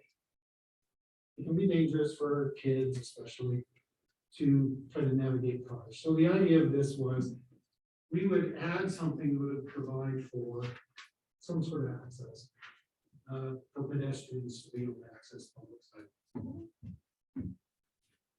Can you elaborate a little bit on that? I'm kind of confused. So is this in reference to flag lot or any building lot that would be? So is there a need for an additional sidewalk, or does the driveway constitute access? And somehow, and that's kind of in the design, I guess, is where it would have to be addressed, right, Travis? The idea would be to try to design something that would segregate or separate pedestrian friendly actual. There's no requirement of a sidewalk itself. Okay. We made sure that that wasn't included, but some way to protect pedestrians. And mind you, the speed limit's gonna be fairly low in those areas, but it's still, I mean, especially with the number of duplexes that are going in and these backfill lots, even single family homes for that matter, smaller single family homes, you know, 2,000 or less square feet, you still have this issue of probably gonna be families living more than likely with small children, at least if they're younger families, small enough children. So there is that danger or potential danger. So some way to segregate the two so that they're not, you know, interceding. And that's kind of between staff and developer. It's not defined because it's just one of those things that's hard to define. We're looking probably more than likely ideas for the development. So as I read it, and I read it with my brain freezing at 12 below zero when you sent it to me. A flag lot or that driveway is still on private property. Correct. That's the point that I want to make here, is it's still on private property and we're not going to regulate it. We're going to say, this is what you have to have. Hard surfaced, however we determine that hard surface, we're going to leave it alone. We do not plow them. Robert, you're nodding your head, yes. Yeah. Okay, that's the way I read it. I just want to make sure. Okay, and then if you skip to page 46, this is the main highlight, and it's under section 23. This is the main part of the private roads. Now it's labeled private roads and alleys.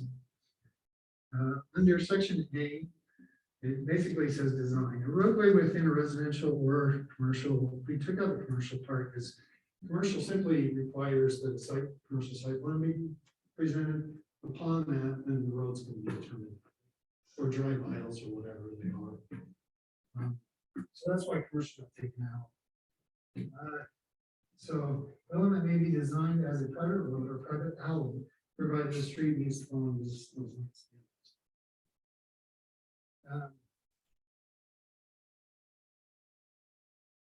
And subsection I is private roads are only allowed for infill development or parcels with physical barriers. They're not allowed for all other greenfield development. A physical barrier, now we define what a physical barrier is. It's I-15, railroad tracks, the Highline Canal, or natural springs. And as you think about things, of course, there's out on the west side of town particularly, there are going to be railroad tracks, there are going to be streams, those kind of issues. It's going to be rather limited though. The next part of this is the limitation. A subdivision of 5 acres or more in size will not qualify for private roads. No matter what barrier exists on the property, meaning there's enough space that the development can move around the barrier, doesn't have to worry about losing ground to the barrier itself. Subsection 2, these are for single family attached, meaning townhomes or duplexes, those kind of things, and then multifamily. Subsection 4 just simply talks about the width. 34 foot wide generally. Where this comes from is state standard last 21. The state basically came out and said that cities cannot regulate development as far as single family homes, meaning, and this was pointed out a little bit in your work session. The design of a private home, we can't tell them what they have to, what roof pitch they have to have. We can't tell them anything. And the road standard changed. Road standard in basically a low impact community, a neighborhood. The width can only go down to the width maximum in width 32 feet if they do LID, which is, remind me what it is. Low impact. That's basically keeping storm drain water on property. And they have to do a study, a traffic study to determine whether less than 10,000 car trips for that. But it is possible to do that. And then the other one that I'm going to point out is under C. Well, let me back up for a second. Under A, subsection 6. Info lot shall follow the table below. The table has private road, private alley, and infill lots. So anything that is one of those items, you are to follow. So in other words, the development will follow. Developer will follow these. Under 7, all private roads shall be finished with asphalt, concrete pavement, gravel roads, are not permitted for any land use.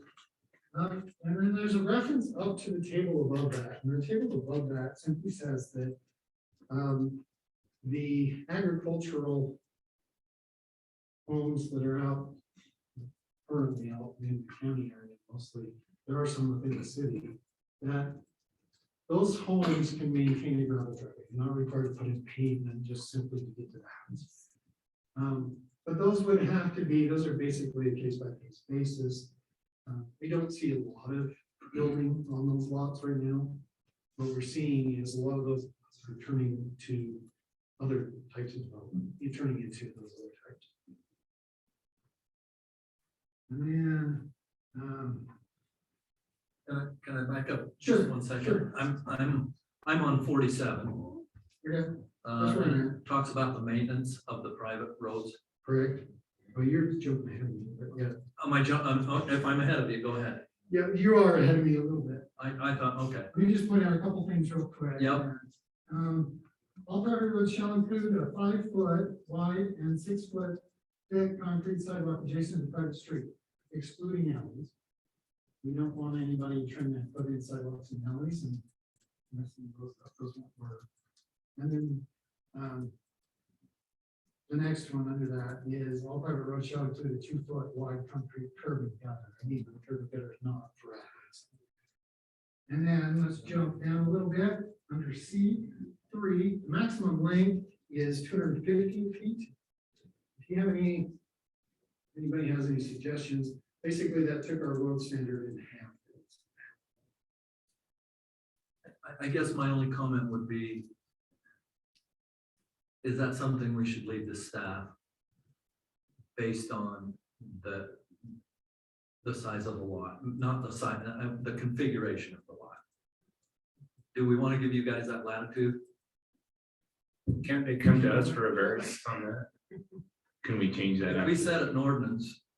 I mean, I Well, want if it's these, in the design I want standards, these that's what it's ordinances gonna to be be. shovel ready.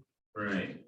And if we do that and say, well, you're gonna have to go before the council and I think I'm more comfortable giving staff the latitude to say not to exceed this much.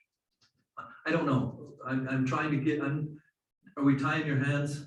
First of all, I don't like private roads, but I also understand we got railroad tracks and things cutting, on the freeway and other things that are cutting. Well, Robert, Jill, do you say anything? The opposite that I'm seeing though is that if you don't set it, then developers can fight it, and sometimes it's tough for them. Yeah, it would make it a little fight difficult. that. I mean, and we can basically, all this, and I'll reiterate, it was basically just take our standard block, cut it down to 10. Right. And that's basically the standard. If you want it longer than that, we can do that. That's fine. I don't want it longer than that by any means.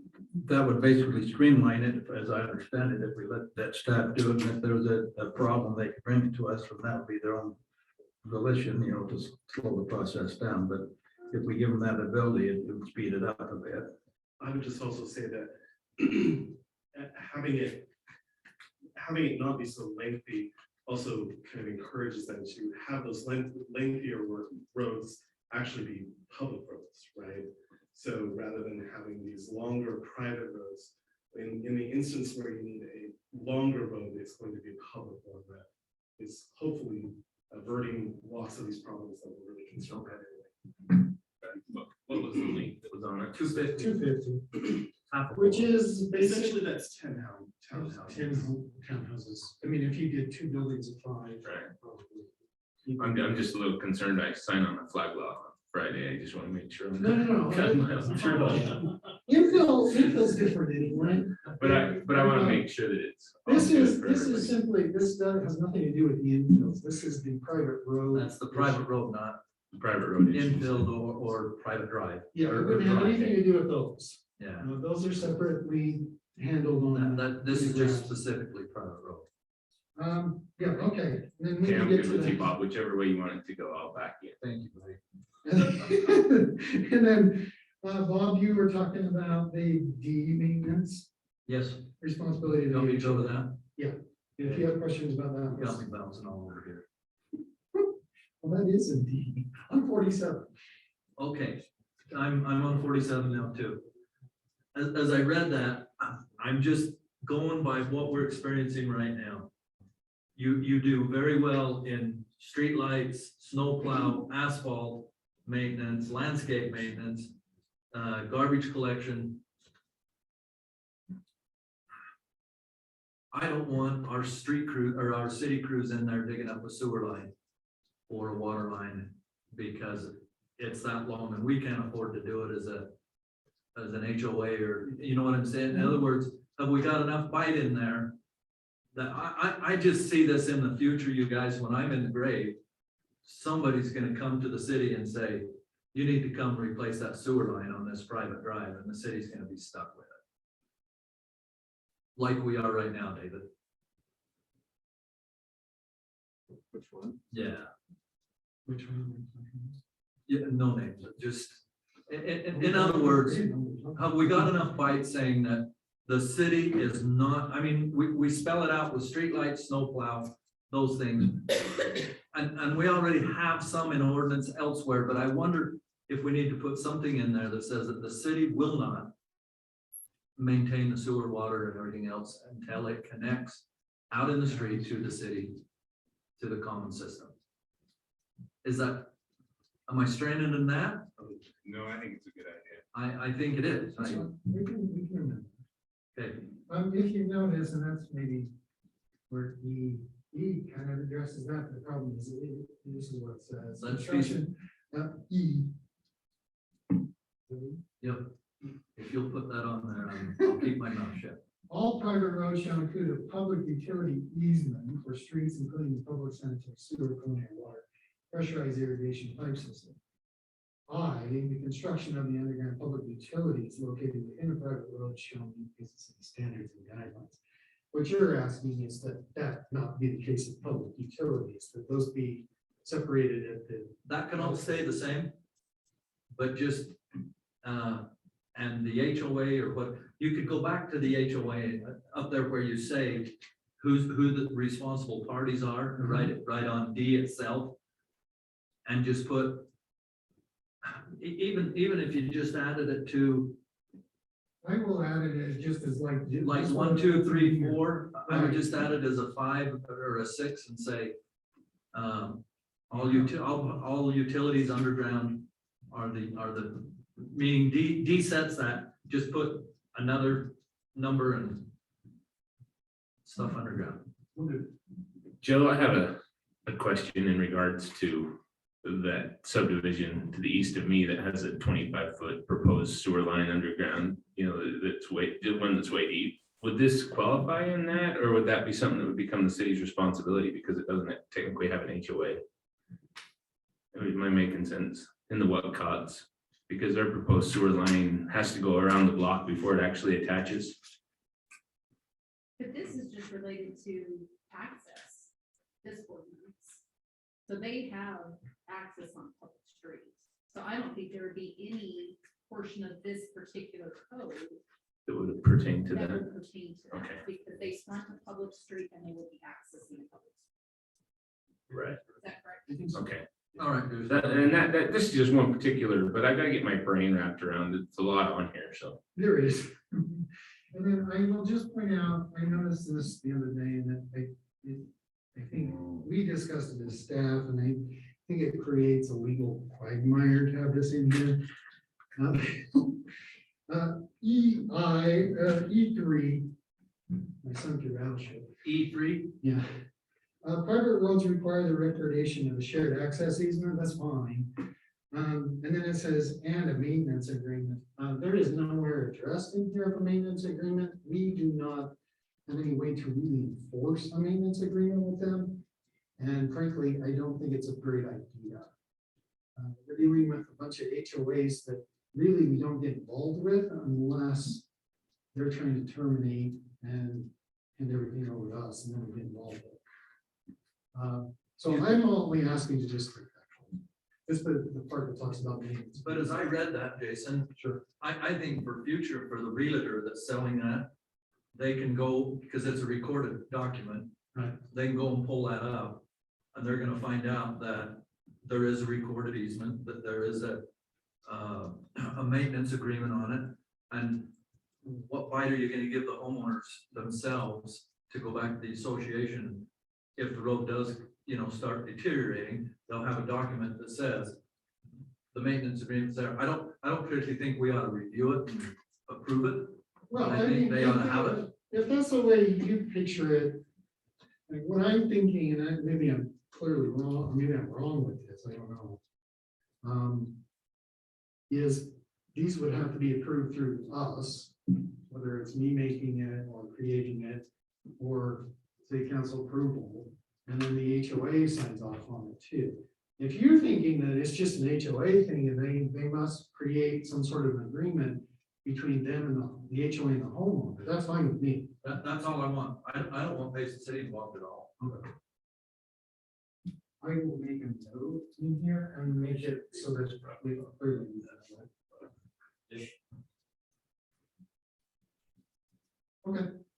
That's all I have unless you have any questions for me. I think the rest of them is pretty good. Pretty straightforward. I have a question for you. So it seems like where the hotel was gonna go by Walmart, Right. we put something in here about a private road or what was the reasoning for that? And is that still gonna be a problem or? All commercial, including hotels, would be under they'd have to file with a commercial site plan. And that those, any private roads or anything like that will be addressed under that system. This is simply for housing. Okay. Because we think we can address it quite well.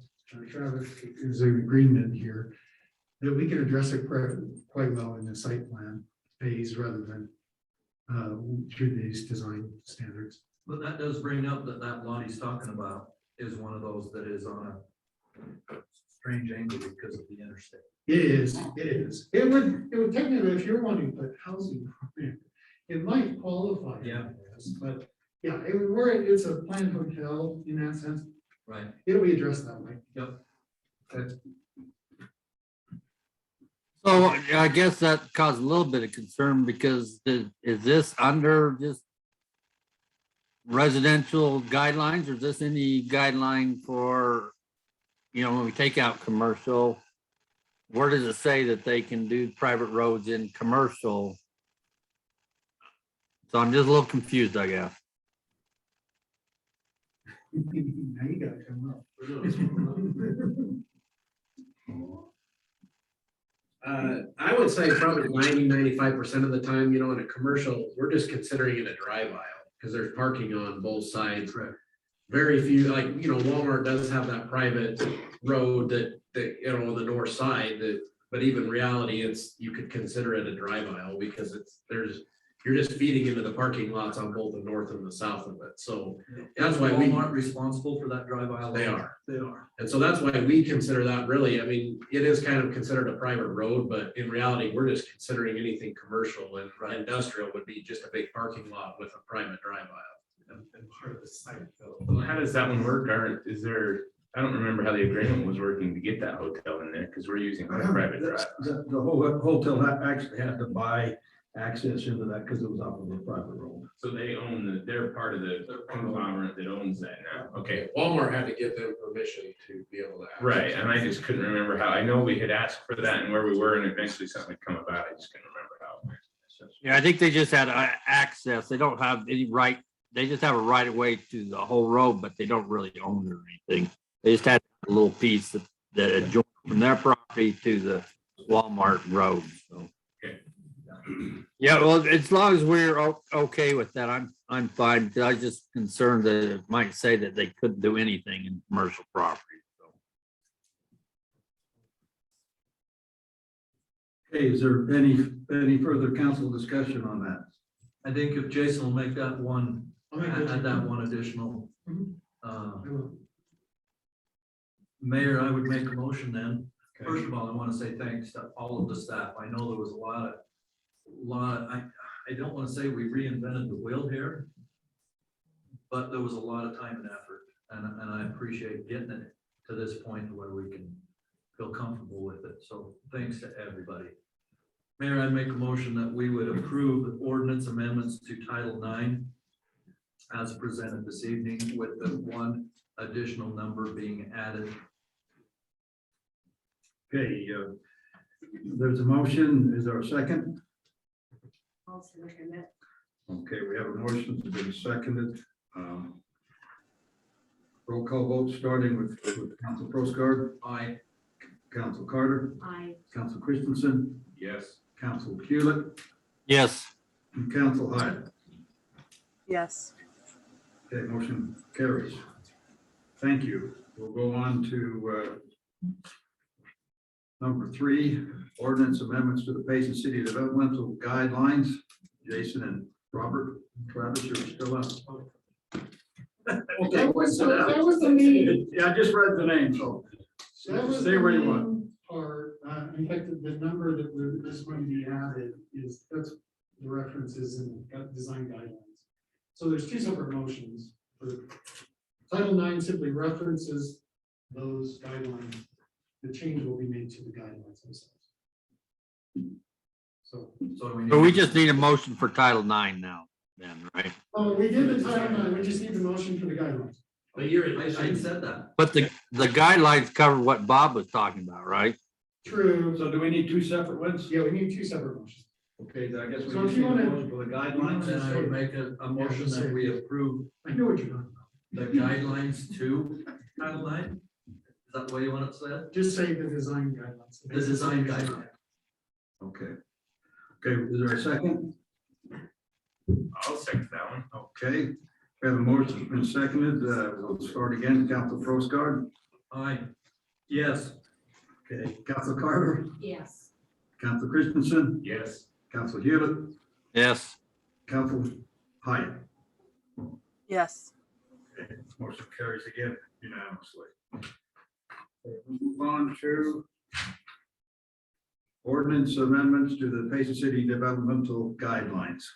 That was The other one that we did. Okay, good. Okay, that was the other motion. Okay.